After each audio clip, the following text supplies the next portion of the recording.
Whenever you're dealing with an apologist for Islam, or even a Muslim, and you bring up jihad, almost immediately they kick back to you, well, what about those terrible crusades? Why, they're the moral justification for jihad. I mean, we're just as bad as they are, so let's not talk about jihad, okay? Let's talk about the crusades. Well, what I would like to talk about here are facts. And it turns out I sat down and put together some work, and I created a database of some 548 battles that Islam fought, jihad battles against classical civilization.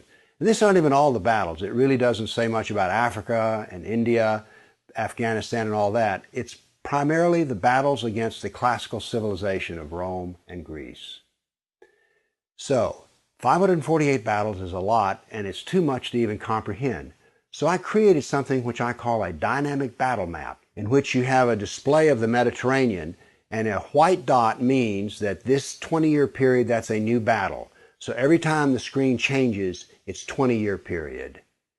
The colors white turn to red, and so you can see a history. This may seem a little confusing, but I think when you see it, you'll know exactly what I mean. And here it starts. Islam burst out of the Arabian Peninsula and immediately starts attacking the Middle East.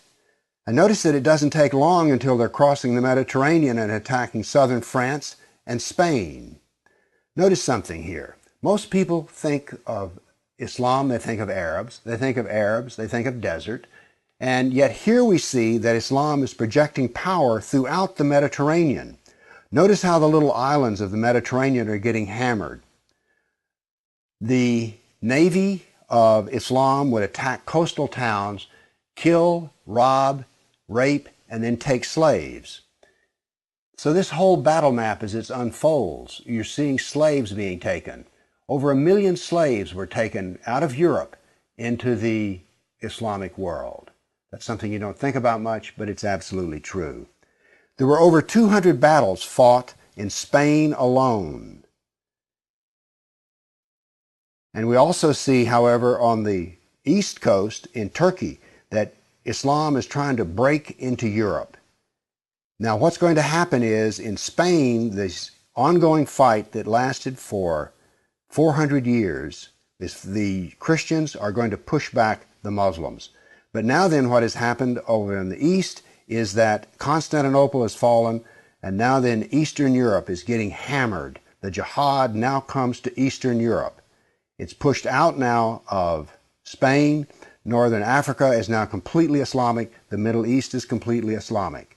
This is all jihad, relentless jihad. And why is it so relentless?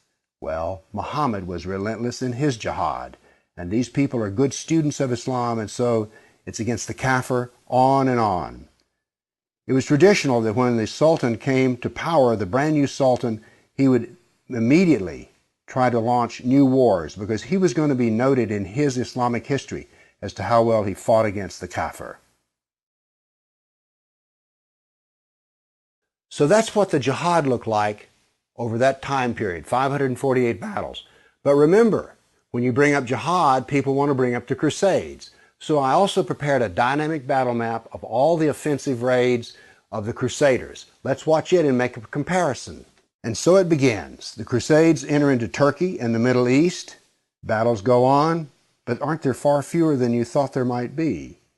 And here we go. The last battles are fought, and that is the end of the Crusades. So now then we can talk about some facts. Yes, there were Crusades, but notice they ended centuries ago, and jihad is being practiced today. Jihad has been with us for 1,400 years. There is no comparison between jihad and the Crusades, certainly not a moral comparison. And when you're looking at the Crusades, remember, in one sense, all of the Crusades were defensive wars. Why? Well, as we saw in the first jihad map, it was Islam that came out of Arabia and conquered the Middle East, a Christian Middle East. And so the Crusaders were trying to free their Christian brothers and sisters from jihad. So there's no moral comparison at all. The motivation of the Crusaders was to free Christians. The purpose of jihad is to enslave the kafir. So the next time you hear somebody talk about, oh, those dreadful Crusades, you've seen some facts about the matter. Why don't you pipe up and tell them you know, you don't really know the matter?